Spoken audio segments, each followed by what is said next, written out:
At ang titulo ng ating mensahe sa hapong ito ay ang talinhaga patungkol sa talento. At ito ay makikita sa Mateo chapter 25, verse 14 hanggang verse 30. Alam niyo yung paulit-ulit na paksa o yung continuing theme simula sa chapter 24 hanggang 25 ay ang babala o ang pagpapaalala na binibigay ni Jesus sa kanyang mga disipulo na dapat tayo ay parating o laging handa. Dapat parati kang ready, parati kang prepared. Dapat tayo ay laging handa habang hinihintay natin ang muling pagbalik ng ating Panginoong Jesus.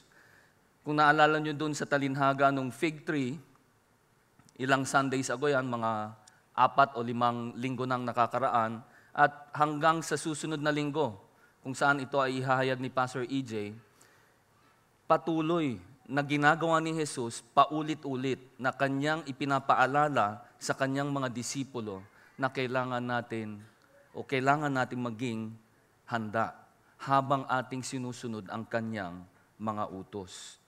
Kaya't napaka-importante nitong tinatawag natin na huling habilin ni Jesus sa kanyang mga disipulo.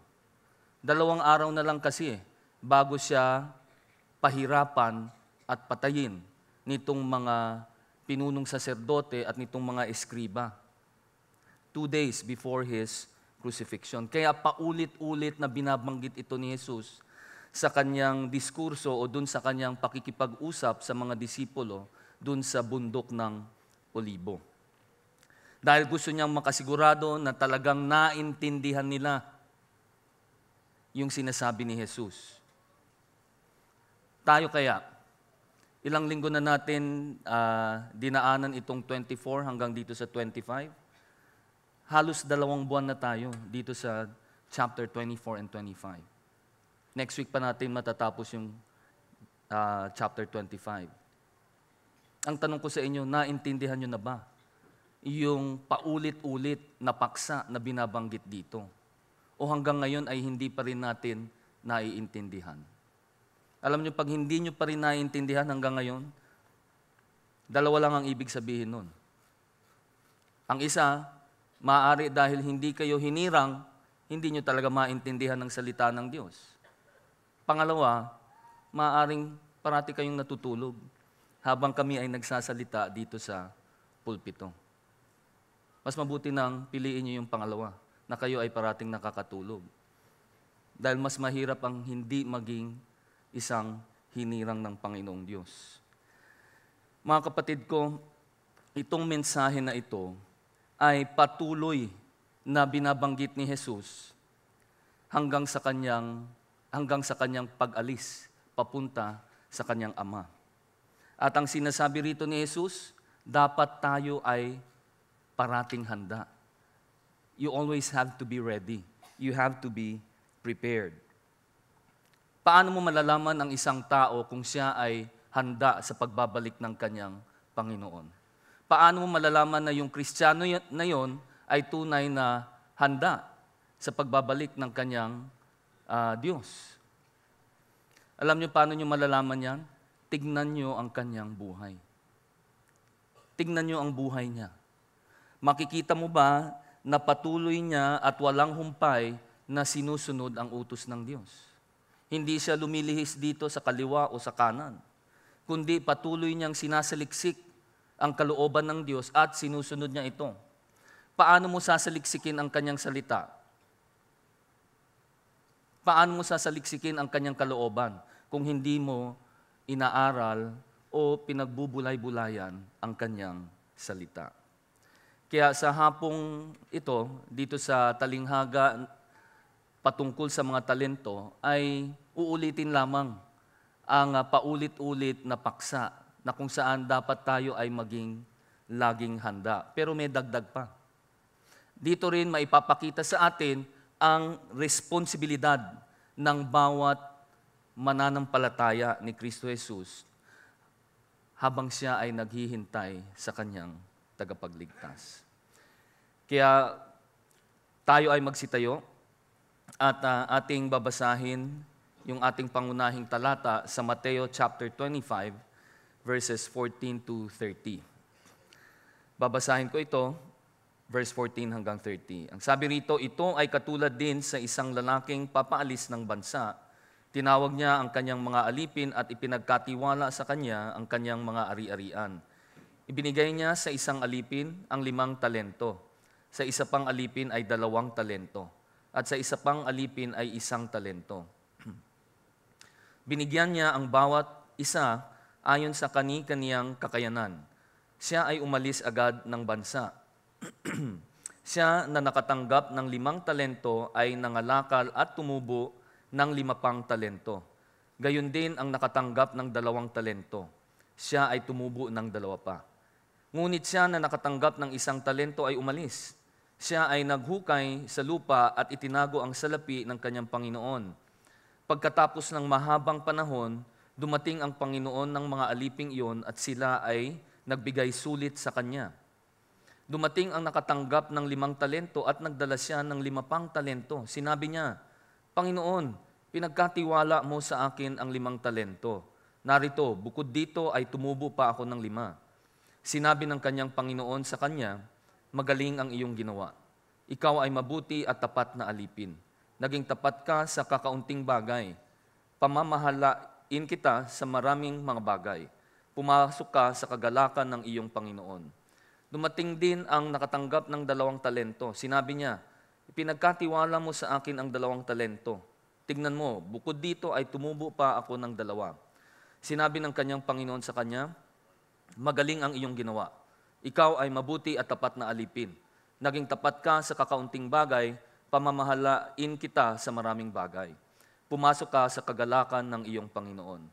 Dumating din ang nakatanggap ng 1 talento. Sinabi niya, Panginoon, kilala kita na ikaw ay isang malupit na tao. Umaani ka sa hindi mo inihasik at nagtitipon sa hindi mo ikinalat. Dahil sa takot ako ay umalis at itinago ang iyong talento sa lupa. Narito ang para sa iyo. Sumagot ang kanyang Panginoon, ikaw ay masama at tamad na alipin. Nalalaman mo na ako ay umaani sa hindi ko inihasik at nagtitipon sa hindi ko ikinalat. Nararapat sana na inilagay mo ang aking salapi sa mga mamamalit ng salapi at sa aking pagdating ay tatanggapin ko ang aking salapi na may tubo. Kunin nga sa kanya ang talento at ibigay sa kanya na may 10 talento. Ito ay sapagkat ang bawat mayroon ay bibigyan at siya ay tatanggap ng sagana. Ngunit sa kanya na wala, maging ang nasa kanya ay kukunin sa kanya. Ang walang silbing alipin ay itatapon sa kadiliman sa labas. Doon ay may pananangis at pangangalit ng mga ngipin. Manalangin po tayo. Panginoong Diyos na makapangyarihan sa lahat, muli kami po ay nagpapasalamat sa pagkakataon na ibinigay niyo sa amin, na kami po ay makalapit sa inyo, makapagsamba at mabiyayaan ng inyong salita. Naway ang bawat katotohanan na aming pagbubulay-bulayan sa hapong ito ay amin po sanang maisapuso. Huwag niyo rin po sanang hayaan na kami ay guluhin o gambalain ng kaaway. Salamat Panginoon, dahil alam po namin na kayo ang aming Diyos at hindi niyo kami pababayaan. Naway, mabigyan namin sana kayo ng kaluwalhatian dito sa aming paghayag ng inyong salita. Tinataas ko rin po sa inyong aking sarili, ang aking kahinaan, naway kayo po sana ang siyang manguna at mangusap sa lahat sa amin. Salamat pong muli. Ito po ang aming samot dalangin sa pangalan ni Jesus. Amen. Magsiupo po tayo. 3 punto lamang ang ating pagdadaanan sa hapong ito. Una ay ang pagsubok ng Panginoon, ang tugon ng mga alipin, ang gantimpala at ang paghatol. 3 punto lamang po. Umpisa na natin dun sa pinakauna, ang pagsubok ng Panginoon. Sa Mateo 25, verse 14 to 15, ito ulit ang sinasabi, ito ay katulad din ng isang lalaking papaalis ng bansa. Tinawag niya ang kanyang mga alipin at ipinagkatiwala sa kanila ang kanyang mga ari-arian. Ibinigay niya sa isang alipin ang 5 talento, sa isa pang alipin ay 2 talento, at sa isa pang alipin ay 1 talento. Binigyan niya ang bawat isa ayon sa kani-kaniyang kakayanan. Siya ay umalis agad ng bansa. Yung talinhaga tungkol sa 10 birhen, no? Doon ipinahihiwatig na tayo dapat ay maghintay ng may pag-asa, that we have to wait expectantly doon sa pagdating ng lalaking ikakasal. Kung naalala nyo pa yung binanggit ni Pastor EJ dito sa talinhagang ito, 2 linggo na ang nakakaraan, ang sabi niya roon, yung langis na nandoon sa ating mga lampara ay siyang kumakatawan sa ating debosyon o yung ating commitment o yung ating pangako na kung saan tayo ay patuloy na maghahanda at susundin ang bawat utos ni Kristo hanggang sa kanyang pagbalik. At doon sa talinhagang yon, kalahati ng mga birhen, itong 5 birhen doon ay yung tinatawag natin na prudent sa wikang Ingles o yung mga marunong mag-isip. Kumuha sila ng langis, no? Pagkuha nila ng lampara, kumuha din sila ng langis, at nung pagdating nung lalaking ikakasal, ay meron silang langis, kaya naisindi nila ang kanilang lampara at sila ay nakapasok doon sa piging. Ngunit, itong 5, tawagin nating hindi marunong mag-isip na mga birhen, wala silang kinuhang langis. Biro mo kumuha ka ng lamp pero hindi ka kumuha ng oil para dun sa lamp. Hindi talaga marunong mag-isip. Kaya nung pagdating nung bridegroom, nung lalaking ikakasal, anong nangyari? Tsaka pa lang sila ginagahol or naghahabol na makabili ng langis. But it was too late. Kaya anong nangyari? Pinagsarahan sila ng pinto. Hindi sila nakapasok doon sa piging.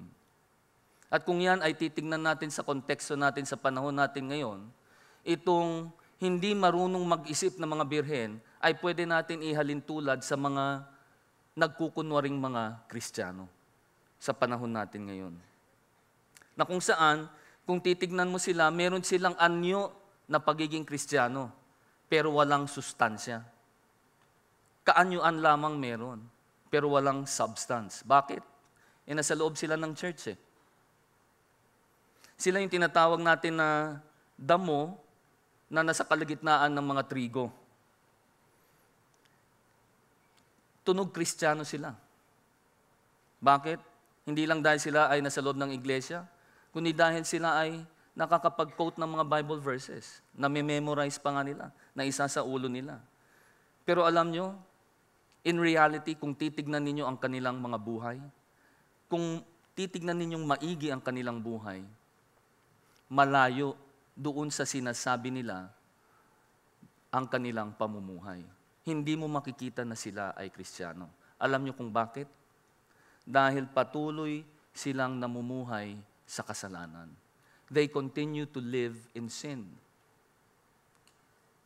Kaya malabong sabihin mo na ikaw ay Kristiyano, pero patuloy ka doon sa paggawa ng kasalanan o namumuhay sa iyong kasalanan. Kaya kung itong talinhaga tungkol sa 10 birhen, ang ipinahihiwatig dito ay yung may paghintay na may pag-asa o yung may waiting expectantly. Yung talinhaga natin dito sa hapong ito ay ipapakita naman sa atin kung ano ang dapat gawin habang tayo ay naghihintay. Kailangan din meron tayong tinatawag na habitual preparation. Kumbaga, iisipin mong parate na ito na ang araw na pagdating ng aking Panginoon. Dahil kung meron kang ganong klaseng pag-iisip, parati kang handa. Kung alam mo ikaw ay nasa digmaan o ikaw ay nasa giyera, parati kang handa. At yan ang ipapakita sa atin dito sa talinhagang ito. Na kung saan ay makikita natin na may mga alipin na patuloy na gagawin ang utos ng kanyang Panginoon at meron ding isang alipin na walang ginawa As in, walang ginawa. Dito sa talinhagang ito, ang Panginoon ay si Hesukristo, na siyang nagmamay-ari ng lahat-lahat ng bagay, pati tayong mga tao. Lahat ng alipin siya ang nagmamay-ari. Ang mga alipin naman dito ay nagre-representa dun sa mga Kristiyano. Alam nyo, ang mga alipin, pwede silang nabili o ipinanganak mismo dun sa tahanan ng kanyang amo. At alam nyo, ano ang dapat na ine-expect sa isang alipin? Sundin ang bawat utos ng kanyang amo. At hindi lang basta sumunod. Kailangan yung paggawa niya dun sa trabaho na ibinigay sa kanya ng kanyang amo, dapat ito ay gawin niya ng may pagtiyaga at ng may kagalingan. Dapat may excellence, hindi pwedeng basta-basta lamang. Kaya nung itong Panginoon ay pumunta sa ibang bansa, pero bago siya umalis, tinawag niya yung kanyang mga alipin. Sabi niya, halik kayo rito. At anong ginawa niya? Ipinagkatiwala niya ng talento ang bawat alipin, base sa kanilang kakayanan. Na bago natin pagpatuloy yan, isang madalas na maling pag-iintindi dito sa salitang talento, ang iniisip natin ay yung talento natin, yung talent natin, yung giftedness, yung ating natural na abilities and capabilities. Katulad na lang sabihin mo na ikaw ay isang gifted pianist, o you are a natural-born salesperson, or you are born with a golden voice, something like that. Talento yan. Giftedness yan. Hindi yan ang ibig sabihin ng ating Panginoong Hesus dito sa talinhagang ito. Ang talento dito, ay kung titignan natin, ay isang klase ng pagsukat ng bigat. It is a measure of weight. Not even a specific coin. Hindi ito isang klase ng, ano ba yung coin sa Tagalog? Barya. No? Hindi ito isang denarius o isang shekel o isang drachma. Ang talento ay isang klase ng sukat ng bigat. No? It is a measure of weight. At ayon sa mga Bible scholars, ang binabanggit daw na isang talento dito, ito raw ay equivalent sa 6,000 denarii. No, malamang daw ang pinag-uusapan dito ay isang talento ng pilak. No, a talent of silver. At ang equivalent ng isang talento ng pilak ay 6,000 denarii. Kung naalala nyo, yung isang denarius ay ano yun? Sa mga pinag-aralan natin in the past, sa Mateo, naalala nyo pa ba yun? Ang isang denarius ay bayad saan? Yes, no? Yung sahod, no? Para sa isang common worker, para sa isang araw. No? A day's wage of a common worker. Kaya kung iisipin mo, pag 6,000 denarii, ilang araw na trabaho yan? Kung 1 denarii is equivalent to 1 day's work, ilang araw yan? 6,000 araw ng pagtatrabaho. Kung i-convert mo yan sa taon, ilang taon yan? 17 years. 17 taon na walang humpay na pagtatrabaho. Napakalaking halaga niyan. Walang day off yan, 17 years na walang humpay na pagtatrabaho. Napakalaking halaga niyan para sa isang alipin. Paano pa yung binigyan ng 5? Paano pa yung binigyan ng 2? Doon pa lang sa isa, napakalaking halaga na. Kaya dito makikita natin kung gaano ka kalaki, kung gaano ka valuable itong ipinagkatiwala ng Panginoon doon sa kanyang mga alipin. Hindi barya-barya lamang. Napakalaki ng halaga. Ngayon, hindi po dito sa talinhagang ito, hindi pinapakita rito yung pagkawalang kakayanan nitong mga alipin para bayaran yung mga ipinagkatiwala sa kanila. Hindi yan ang pinapakita rito. Ang ipinapakita rito ay ang willingness, no? Yung kusang loob nitong Panginoon na ito na ipagkatiwala ang napakalaking halaga dito sa kanyang mga alipin. Iyon ang punto doon.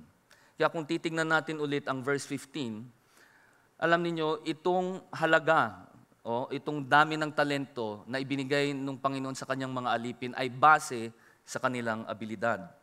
Yung isa binigyan ng ilan? 5. Yung isa ilan? 2. At yung isa ay 1 lang. Alam nyo, uulitin ko, hindi ito binabase sa laki o liit ng tinanggap nung alipin. Hindi yan ang dapat nating pagtuunan ng pansin. Though hindi nga natin pwedeng ipagkaila na meron talagang ibang nakakatanggap ng mas marami, merong ibang nakakatanggap ng mas kakaunti. Pero ang gustong ipakita sa atin ng ating Panginoong Hesus dito ay yung commitment o yung debosyon, no? O yung pagnanais nitong alipin na ito na talagang pangalagaan kung ano man ang ipinagkatiwala sa kanya ng kanyang amo o ng kanyang Panginoon.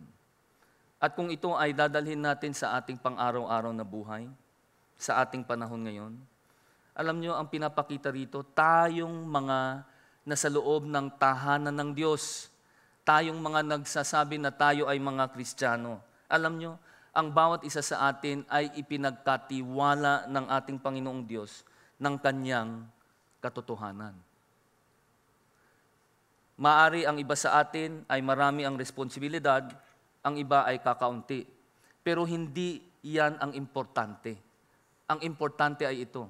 Ikaw ba ay tapat sa pagsunod doon sa iniutos sa iyo ng iyong Panginoon? Ano ba itong ipinagkatiwala ng ating Panginoong Diyos sa atin? Kung titingnan natin sa unang Timoteo, chapter 6, verse 20, ang sabi riyan, O Timoteo, ingatan mo ang mga ipinagkakatiwala sa iyo. Iwasan mo ang mga usapang mapaglapastanganan at mga usapang walang kabuluhan at mga pagtatalo na pagkakamali ang tawaging karunungan. Ano sabi diyan? Ingatan mo ang mga ipinagkakatiwala sa iyo. Sa pangalawang Timoteo naman, chapter 1, verse 14. Ang sabi riyan, ingatan mo ang mabuting bagay na inilagak ko sa iyo. Bantayan mo ito sa pamamagitan ng banal na espiritu na nananahan sa atin. Itong bagay na ipinagkatiwala kay Timoteo na binabanggit ni Pablo ay yung tinatawag natin sa wikang Ingles na the Great Depositum. Na kung saan, kung ito ay titingnan natin sa wikang Greko, ang ibig sabihin nito ay a deposit, a trust, or thing consigned to one's faithful keeping, use of the correct knowledge and pure doctrine of the gospel, to be held firmly and faithfully, and to be conscientiously delivered unto others. Itong isang ipinagkatiwala sa atin. Sa tingin ko, alam niyo na kung ano yun, kundi ang salita ng Diyos, di ba? Ano ang dapat daw nating gawin dito? Ito ay dapat ating panghawakan ng mahigpit. At ano pa? Dapat ito ay ating ipalaganap ng may pag-iingat. Bakit conscientiously? Bakit cautiously? Bakit carefully? Bakit may pag-iingat? Dahil ang iba, ginagamit ang salita ng Diyos para sa sariling kapakanan. Hindi dapat ganun. Ang paghawak sa salita ng Diyos ng may pag-iingat, ang inihahayag lang niya parati ay kung ano ang tamang sinasaloob or kalooban ng Diyos na binabanggit ayon dito sa kanyang salita. Ito yung ipinagkatiwala sa atin. Yan yung tinatawag natin na the Great Depositum. Nandyan yung lahat ng kautusan, ng pangako, at yung kapangyarihan na kasama dito. Lahat yan ay ipinagkatiwala sa atin. At kung yan ay ipinagkatiwala sa iyo, ano ang dapat na ginagawa mo dyan? Nilalagay mo lang sa iyong bookshelf? At hayaan na lang dyan na maborn again ng mga ipis at daga at butiki? Hindi dapat ganun, di ba?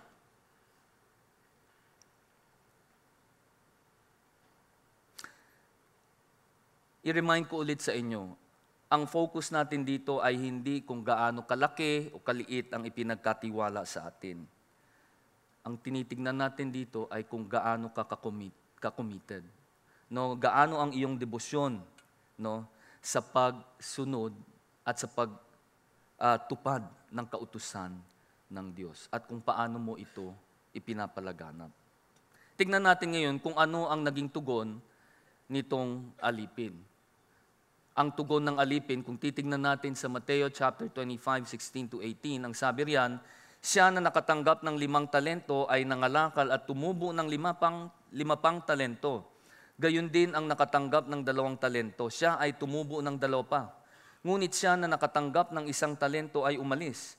Siya ay naghukay sa lupa at itinago ang salapi ng kanyang Panginoon.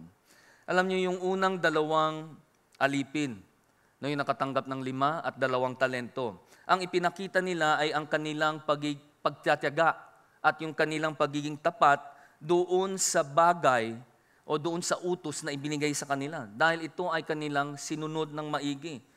Alam niyo doon sa wikang, sa English translation ng verse 16, may binanggit doon yung salitang immediately.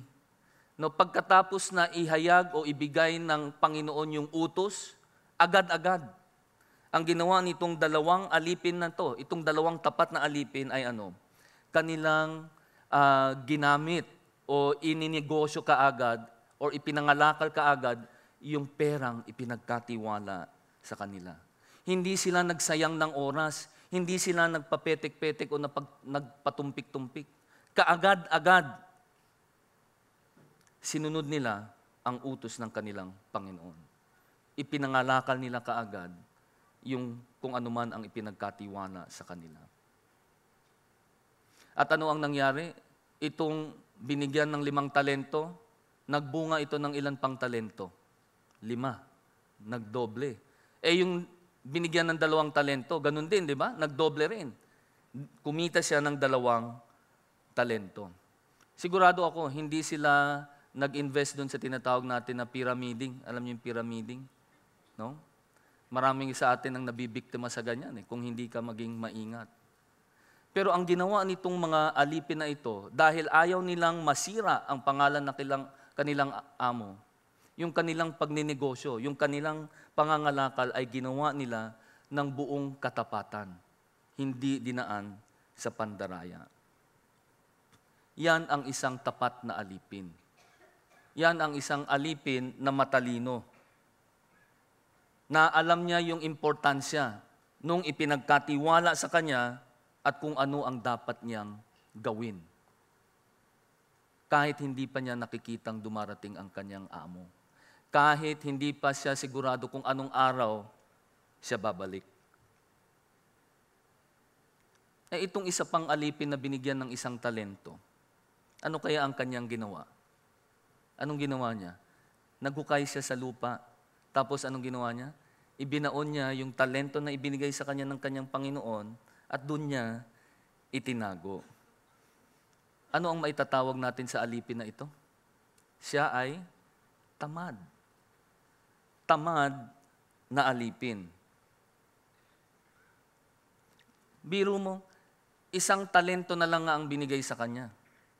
Kumbaga yung responsibilidad na binigay sa kanya ay kakaunti na lang dahil sa kanyang katamaran, hindi niya ito ipinangalakal.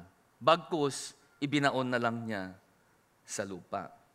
So what can you expect from a lazy slave who does nothing? Di wala rin, di ba? Anong maasahan mo sa isang alipin na walang ginagawa? Di wala rin. Alam nyo, dito pinakita sa atin ang 3 klase ng alipin. Yung tugon, 2 tugon lang. 2 klase lang ang tugon. Pero yung alipin, 3 klase. Pakita ko sa inyo ito.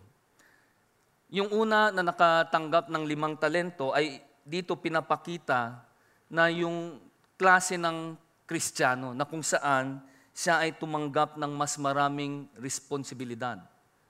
No? Maaari sa kanyang iglesia o kung saan man siya dalhin ng kanyang Panginoon. No? These are the kind of Christians who are given more responsibilities in the propagation of God's kingdom. At ano ang ine-expect ng Diyos sa kanya? Ang ine-expect din naman, ang inaasahan din naman ng Diyos ay magkaroon din siya ng produce. Kung pwede ngang madoble katulad nung nangyari dito sa alipin na ito. Pero uulitin ko, ang pinagtutuunan ng pansin dito ay hindi yung bunga, kundi yung commitment, yung kanyang devotion, yung kanyang devotion. Hindi tinitingnan ng Diyos ang bunga. Alam ninyo, may mga pagkakataon na darating sa buhay natin, lalo na tayong mga involved sa ministries. May mga pagkakataon na darating sa atin na sasabihin natin, bakit parang hindi pinagpapala ng Diyos itong ministeryo na hinahawakan ko? Bakit parang napakalayo ng Diyos sa akin? At parang ayaw na niyang ituloy ko ang ginagawa kong ito. Tandaan ninyo, hindi responsibilidad natin ang mamunga. Pag ikaw ay puno, responsibilidad mo ba ang mamunga? Hindi. Kahit yung mga puno, may mga punong hindi namumunga, may mga punong namumunga. Kaninong responsibilidad yun? Sa Diyos yan. Pag sinabi ng Diyos sa punong yan na hindi mamunga, hindi talaga mamumunga yan. Kaya hindi natin dapat tignan o pagtuunan ng pansin yung bunga na yan. Tingnan ninyo sa Isaiah chapter 49 verse 4. Sa pagdadalamhati din ni Isaiah, sabi niya, "Ngunit aking sinabi, ako'y gumawang walang kabuluhan. Aking ginugol ang aking lakas sa wala. At sa walang kabuluhan, gayon may tunay na ang kahatulan sa akin ay nasa Panginoon. At ang kagantihan sa akin ay nasa aking Diyos." Minsan iniisip natin, parang ano ba itong ginagawa ko? Parang baliwala lang. Parang everything seems to be in vain or vanity. Dahil wala kang nakikitang prutas. Folks, hindi mo kailangan alalahanin ang prutas. You don't need to worry about fruits. You don't need to worry about numbers. Ang importante lang ay ang iyong commitment, ang iyong pangako sa Diyos na ikaw ay magiging handa parati, na susundin mo ang kanyang utos, na pangangalagaan mo ang ipinagkatiwala niya sa iyo. At hayaan mo na ang Diyos na siyang magbigay ng resulta, na siyang magbigay ng bunga. Ang utos sa atin ng Diyos ay ipangaral ang kanyang salita in season and out of season. Hindi na tayo ang mag-aalala kung yung tao man na hinayagan natin ng salita ng Diyos ay tumanggap o hindi. Maligtas man siya o hindi na natin problema yun. Ang trabaho lang natin ay mangaral. Ang Diyos ang magliligtas. Yun ang trabaho niya. Disappointments and frustrations. Yan ay isang garantiya na lahat ng mga naglilingkod sa Panginoon ay pagdadaanan niya ito. At madalas sa kanyang buhay ay makikita niya na parang hindi ako ginagabayan ng Diyos o hindi ako pinagpapala ng Diyos. Pero kapatid ko, tandaan niyo ito. There will be a time of reaping. Magkakaroon ng araw ng pag-aani. Maaring hindi dito, pero pagdating natin doon, nandun ang pag-aani ng gantimpala. As long as ginagawa mo ang lahat ng bagay na ito ayon sa sinasabi ng Panginoong Hesus. Kaya nga sinabi ni Pablo sa Galatia chapter 6, verse 9, "Ngunit kung tayo ay gumagawa ng mabuti, hindi tayo dapat na panghinaan ng loob. Ito ay sapagkat tayo ay aani kung hindi tayo manlulupaypay sa pagdating ng takdang panahon." Huwag tayong magsawa na gumawa ng mabuti.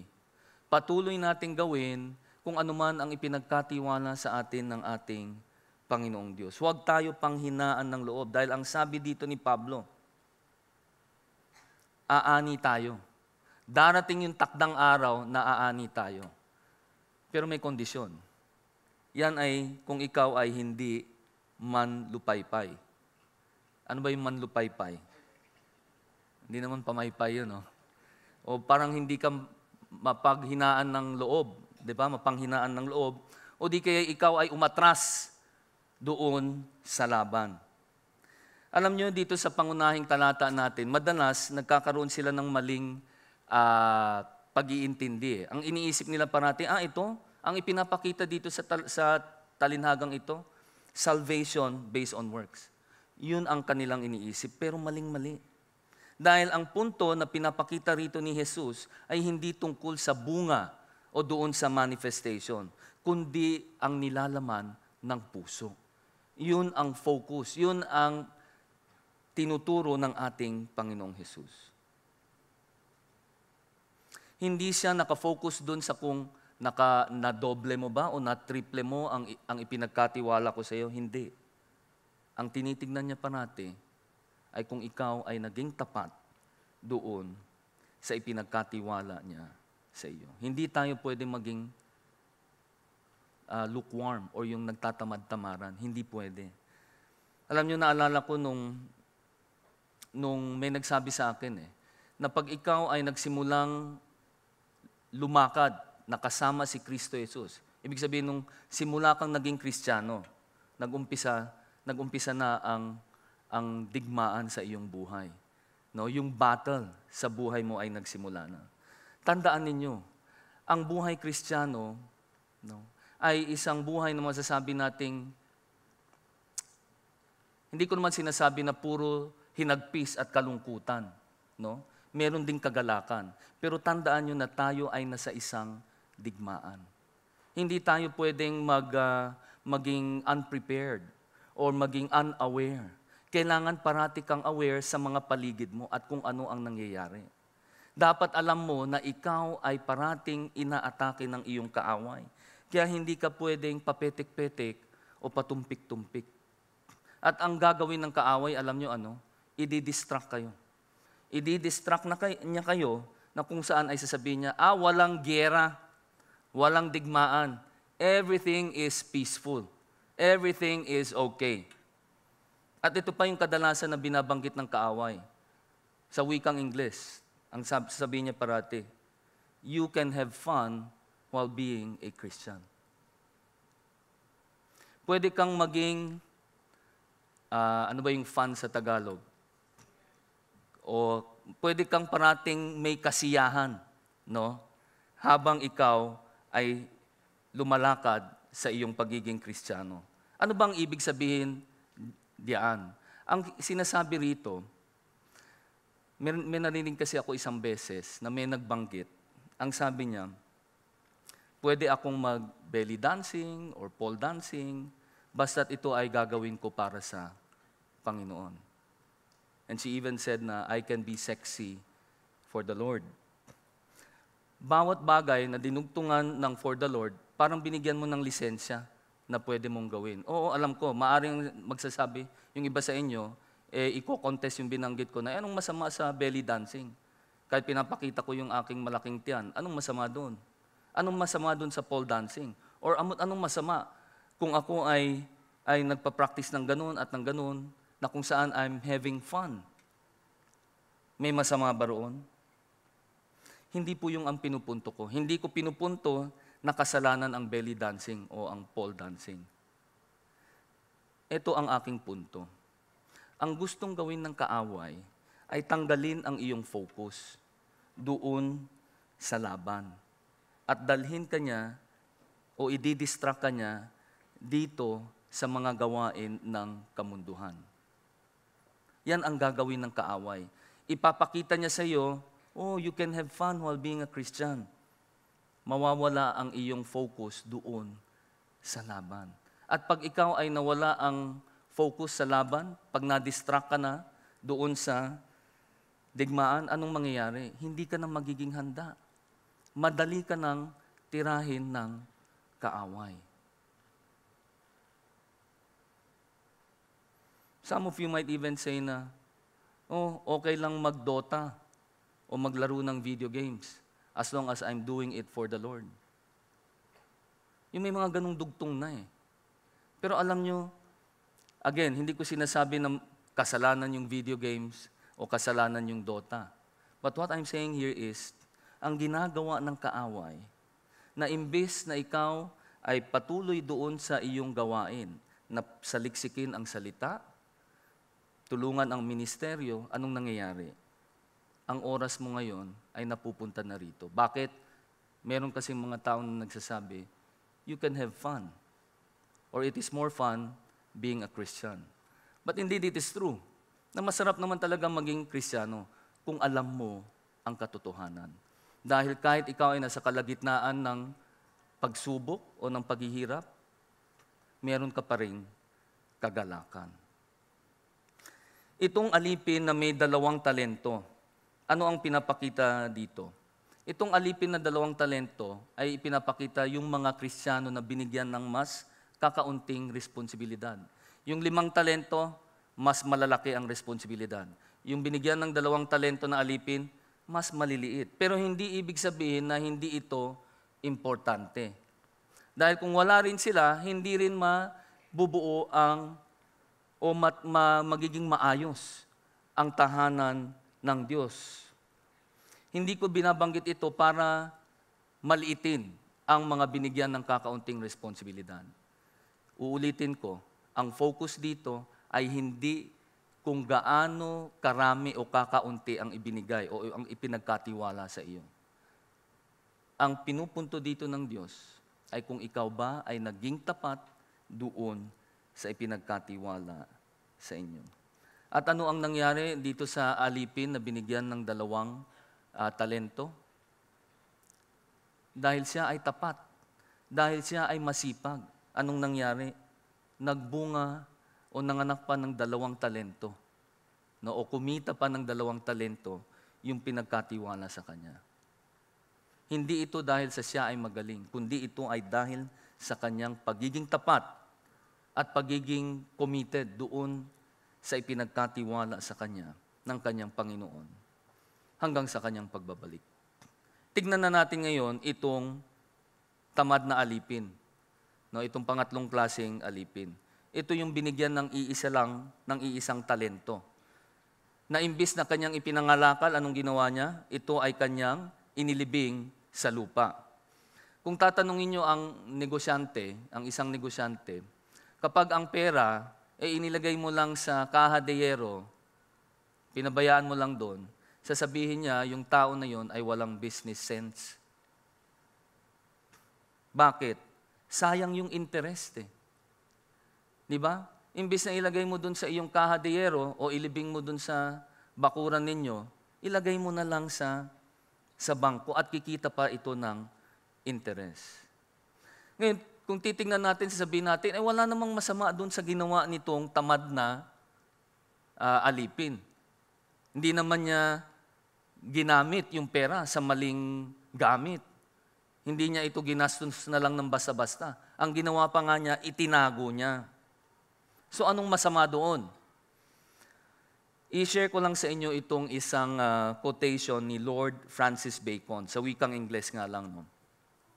Ang sabi rito, money is like manure, of very little use except it be spread.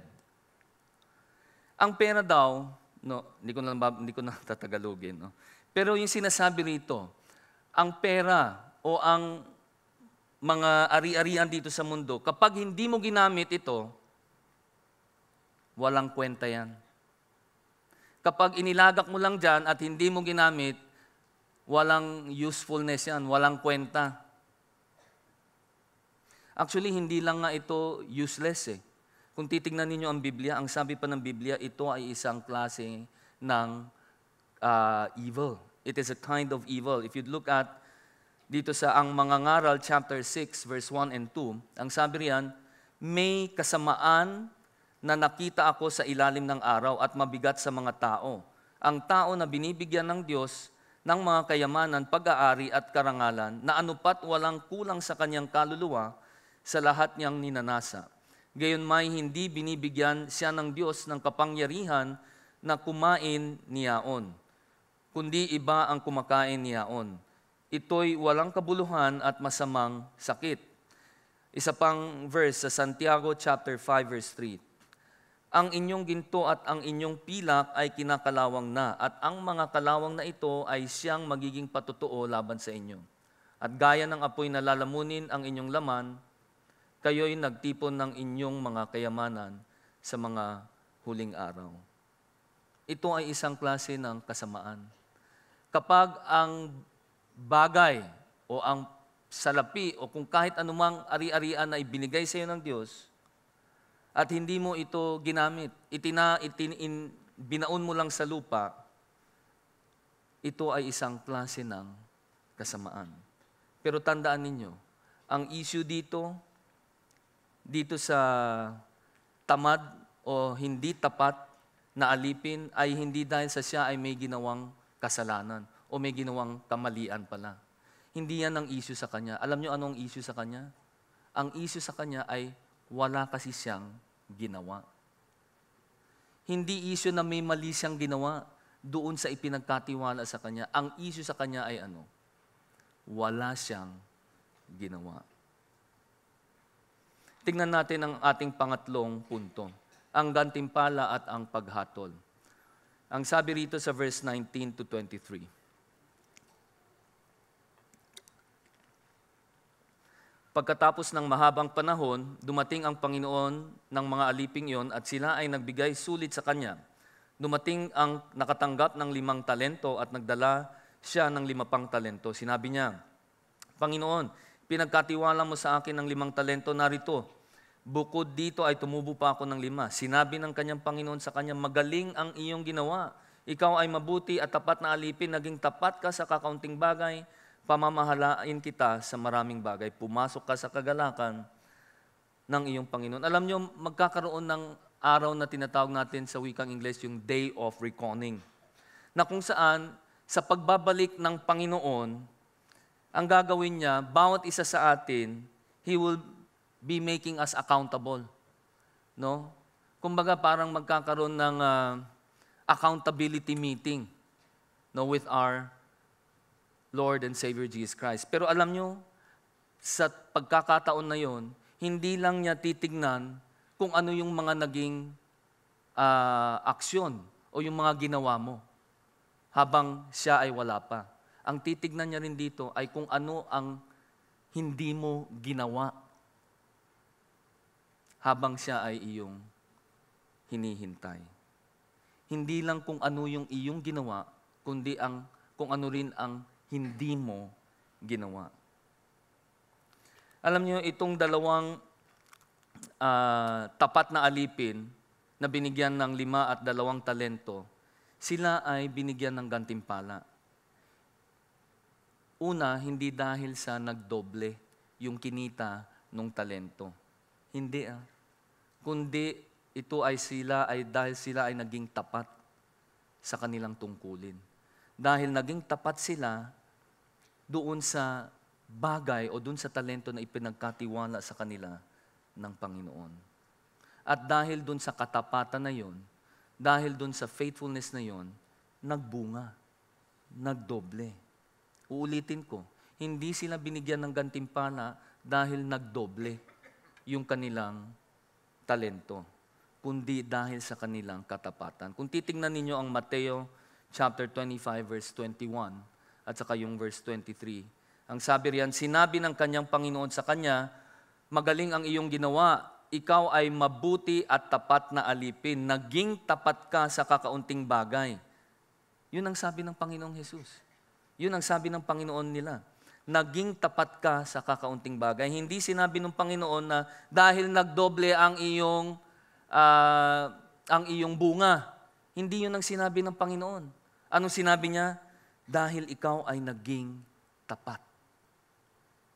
Hindi dahil nagdoble, kundi dahil sa ikaw ay naging tapat. Hindi ito dahil sa kanilang bunga, kundi dahil sa kanilang commitment, doon sa kanilang debosyon, sa kanilang pangako, doon sa ipinagkatiwala sa kanila ng Panginoon. Kung ikaw ay isang matalino at tapat na alipin, Sasayangin mo ba ang iyong oras sa mga bagay na hindi karapat-dapat? Kung ikaw ay isang tunay at tapat na alipin, di ba ang mas gugustuhin mo ay bigyan ng panahon ang mga bagay na ipinagkatiwala sa iyo ng Panginoong Diyos? At na ikaw ay maging tapat doon at umasa na ito ay palalaguin ng Diyos. Pero kahit hindi niya palaguin yan, hindi pa rin tayo dapat mawalan ng pag-asa. Dapat ay patuloy pa rin tayong sumusunod sa kanyang mga utos. At ang isa pang susi dito sa ating debosyon sa ating Panginoon ay nakasaad dito sa verse 20. Na kung saan ang nakalagay diyan, Panginoon, na kung saan ang sinabi nung alipin, nung tapat na alipin, Panginoon, ipinagkatiwala mo sa akin ang 5 talento. Narito, bukod dito ay tumubo pa ako ng 5. Ako ay naniniwala, isa sa importanteng susi para ikaw ay maging tapat sa Panginoon, dapat matanto mo na ang bagay na ipinagkatiwala sa iyo ay hindi sa iyo. Hindi ito sa iyo. Kaya sinabi nung tapat na alipin, Panginoon, itong ipinagkatiwala mo sa akin. Alam niya na ipinagkatiwala lang ito sa Kanya. Hindi ito sa Kanya. Kapag tayo ay may ganong klaseng pag-iisip, sigurado yan. Parati tayong aasa sa ating Panginoon at susundin natin ang Kanyang bawat utos. At ako ay tunay na naniniwala sa pagbabalik ng ating Panginoong Hesus. Doon sa tinatawag natin Day of Reckoning, tayong mga makikita niya na naging tapat at naging matalino at naging tapat doon sa mga ipinagkatiwala niya sa atin. Alam niyo, ang pangako niya sa atin ay ano? Ano ang pangako niya? You will be put in charge of many things. Sa wikang Ingles, yun ang pangako niya. No, mas marami pa siyang ipagkakatiwala sa iyo. Hindi lang yun. And there's more. May bonus pa. Pero mamaya ko ihahayag sa inyo yan. Tingnan muna natin kung ano ang naging justification o ano yung naging tugon nitong tamad na alipin at yung hatol na ibinigay sa kanya. Sa verse 24 and 25, ang sabi riyan, dumating din ang nakatanggap ng isang talento. Sinabi niya, Panginoon, kilala kita na ikaw ay isang malupit na tao. Umaani ka sa hindi mo inihasik at nagtitipon sa hindi mo ikinalat. Dahil sa takot ako ay umalis at itinago ang iyong talento sa lupa. Narito ang para sa iyo. Nakita ninyo ang tugon nitong tamad at masamang alipin. Pinipilit niyang i-justify itong kanyang pagiging tamad, itong kanyang wala siyang ginawa. At paano niya ito i-justify? Ipinapakita niya or ipinipicture niya ang kanyang Panginoon na isang masamang Panginoon. Di ba? Sinasabi niya na, Panginoon, kilala kita na ikaw ay isang malupit na tao. In order to justify his inaction, ang ipinapakita niya, yung amo niya ay malupit. Sinabi niya na ikaw ay umaani ng hindi mo inihahasik, nagtitipon ng hindi mo ikinakalat. Yun ang ipinapakita niya para lang ma-justify yung kanyang katamaran. At alam nyo, siyempre, pag sinasabing malupit siyang tao, anong magiging reaction niya, reaction nitong tamad na alipin? Di siyempre takot. Kaya yun ang naging dahilan niya eh. Kaya sabi niya sa verse 25, dahil sa takot, ako ay umalis at itinago ang iyong talento sa lupa. Siyempre, malupit siya. Di naturalmente, matatakot siya. Alam niyo, yung salitang takot sa wikang Ingles, na kung saan ay fear, ang ibig sabihin talaga dito ay matindi or masidhing takot. As in yung takot na nangangatog ka. Pero hindi ito yung takot na nanggagaling sa isang tapat at matalinong alipin. Sa wikang Ingles, ang tawag natin diyan ay reverence. Di ba? It is a kind of fear that emanates from his sincere love and deep respect. Yun ang klase ng takot ang meron ang isang tapat at matalinong alipin. Pero alam nyo, kahit na sabihin na natin na nangangatog sa takot itong tamad na alipin na ito, abay, nakapagyabang pa siya sa kanyang Panginoon. Nung kinuha niya yung nakabaon sa lupa at ipinakita niya sa kanyang amo, sabi niya, "Oh, boss, tingnan mo, oh. Ito yung pinatago mo sa akin, nandito, buong-buo pa. Walang sobra, walang kulang. Buong-buo." Parang sinasabi pa niya dun sa amo niya, dapat pa nga, magpasalamat ka sa akin eh. Kasi hindi ko ito ginastos sa kung saan-saan lang. Andyan pa, oh, buong-buo. Walang sobra, walang kulang. Pero ganun talaga ang pag-iisip ng isang tamad na tao. Para lang makalusot doon sa kanyang sitwasyon, sa lahat ng kanyang kakayanan, gagawa siya ng dahilan para lang siya ay makalusot. Tingnan niyo sa Kawikaan chapter 26, verse 16. Ano ang sabi diyan? Ang tamad ay lalong pantas sa ganang kanyang sarili kaysa 7 tao na makapagbibigay katwiran. No? Mas iisipin pa niya na siya ang tama kaysa sa 7 more sensible na tao na kung saan ay nakakapagbigay ng tamang katuwiran. Pero ang isang tamad na tao, pipilitin pa rin niya ang kanyang maling katuwiran.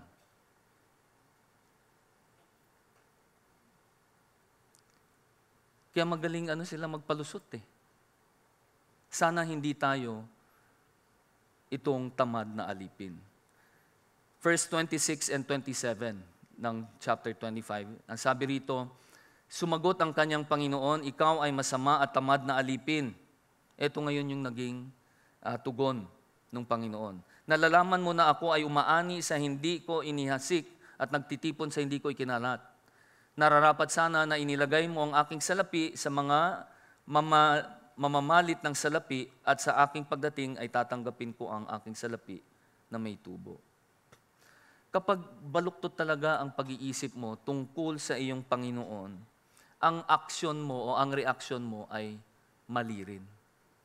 At kadalasan, itong maling reaksyon ay pagsuway sa utos ng Diyos. Kaya itong tamad na alipin, hindi lang siya tinawag na tamad, kundi masamang alipin pa. Tamad at masamang alipin. Yun ang tawag sa kanya ng Panginoon niya. Biro mo, akusahan niya na ang kanyang amo na malupit. Kung malupit ang kanyang amo, bakit pa niya ipinagkatiwala yung talento sa kanila? Di ba? Kung malupit talaga yung amo niya, di ang ginawa na lang niya sana, siya mismo, inilagay na lang niya, inilagak na lang niya sa bangko yung pera. Tapos ang problema. Pero nakita niyo yung katuwiran nitong tamad na alipin? Kaya ang sabi nung amo niya, nung Panginoon niya, sabi niya, ikaw na masama at tamad na alipin. Ulitin ko, ang kanyang katamaran, ipinapakita lang dito talaga ang kanyang kasamaan. Ang kanyang pagsuway sa utos ng Diyos. Kaya siya ay nagkakasala sa kanyang Panginoon. Siya ay nagkakasala sa kanyang amo. Alam niyo mga kapatid ko, yung ating inaction o yung walang aksyon doon sa ipinakita o pinagkatiwala sa atin ng Diyos. Ang ipinapakita lang dito ay hindi lang katamaran, kundi yung ating blatant disobedience. At dahil dyan, tayo ay nagkakasala. Linggo, Sunday after Sunday, nandyan kayo, nandito tayo. Pinapakinggan natin ang salita na nanggagaling dito sa pulpitong ito. Pero anong nangyayari? May nangyayari ba? O pasok lang dito at labas dito sa kabila? Tingnan natin muna kung ano ang naging hatol dito sa masama at tamad na alipin. Sa verse 28 to 30, malapit na tayong matapos. Ang sabi rito, Kunin nga sa kanya ang talento at ibibigay sa kanya na may 10 talento. Ito ay sapagkat ang bawat mayroon ay bibigyan at siya ay tatanggap ng sagana. Ngunit sa kanya na wala, maging ang nasa kanya ay kukunin sa kanya. Ang walang silbing alipin ay itatapon sa kadiliman sa labas. Doon ay may pananangis at pangangalit ng mga ngipin. Yan ang parusa doon sa tamad na alipin. Anong sabi ron? Kung ano man yung meron siyang kakaunti, ito ay kukunin sa kanya at ibibigay kanino?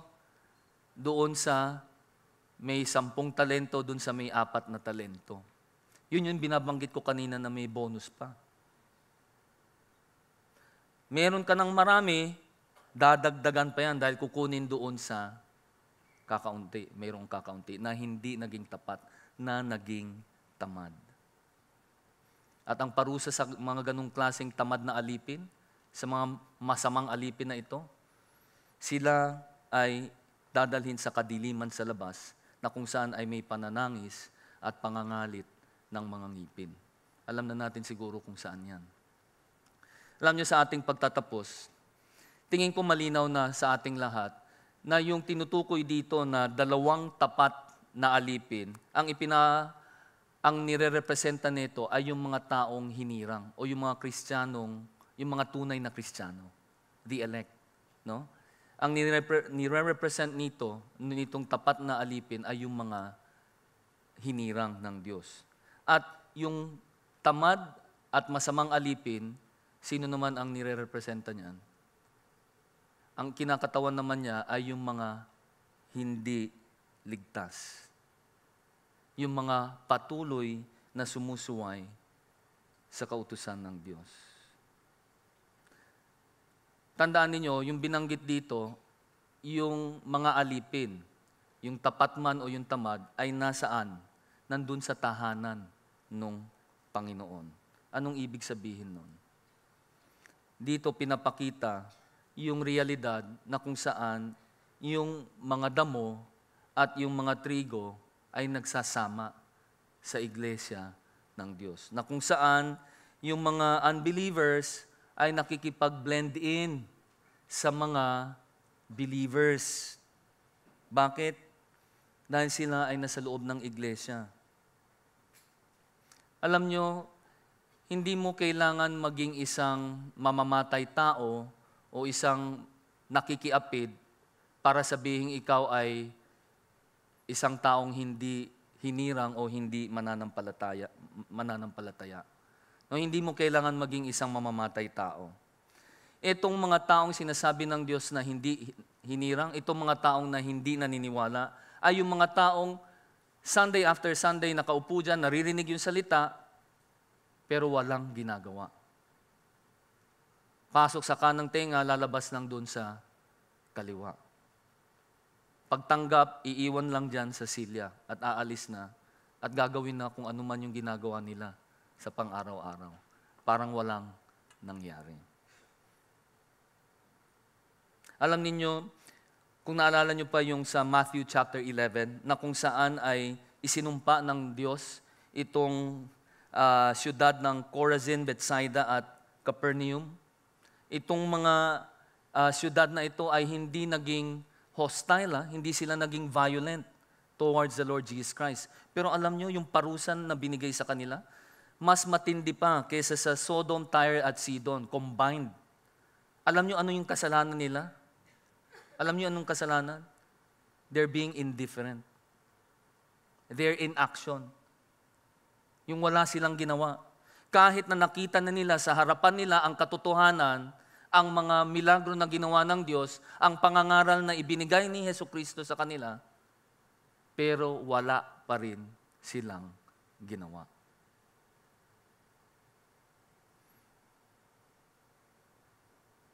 Biro mo yun? Mas matindi pa ang kanilang parusa. Itong babalang ito ay patuloy na maririnig ninyo sa mga darating pang linggo. Madalas natin mababasa ito sa 4 na ebanghelyo ng Bagong Tipan. Kaya mga kapatid ko, ano ang importante? Oo nga, nakaupo tayo dyan Sunday after Sunday. Every Sunday, nandyan ka. Pero anong ginagawa mo dun sa naririnig mo? Isinasabuhay mo ba ito? Ang isang tapat at mabuting alipin o matalinong alipin, ano ang gagawin niya? Pag nakuha niya ito, nahawakan niya yung katotohanan, ipapalaganap niya yan kaagad. Ipapalaganap niya yan. Huwag mong sabihin, kailangan mong maging pastor bago mo ipalaganap yan. Hindi. Tandaan nyo, merong ibang binigyan ng 5 talento, merong iba 2 lang. Pero kung hindi issue dito kung gaano karami ang binigay sa iyo, ikaw ba ay naging tapat doon sa ipinagkatiwala sa iyo? Ngayon, kung ang gagawin mo lang ay katulad nitong tamad at masamang alipin, na wala kang gagawin kahit ano, at patuloy ka lang doon sa pamumuhay ng kasalanan, abay ikaw ay dapat na humanda. Dahil ang sabi ng Biblia, ikaw ay dadalhin sa kadiliman sa labas, na kung saan ay may pananangis at pangangalit ng mga ipin. Bago ko tawagin si Kuya Ronnie na ihandog sa atin itong o pangunahan tayo dito sa ating huling pag-awit sa ating Panginoong Diyos. Ang gusto ko sana ninyong gawin ay pag-isipan ito. Ngayon nakita na natin itong katangian ng isang tapat at matalinong alipin, at yung katangian ng isang tamad at masamang alipin, at yung kanilang gantimpala at paghatol. Nakita na natin lahat yan. Ang gusto kong gawin ngayon ay pagnilay-nilayin natin yan. Pagnilayin din natin itong tanong na ito. At ito yung tanong ko.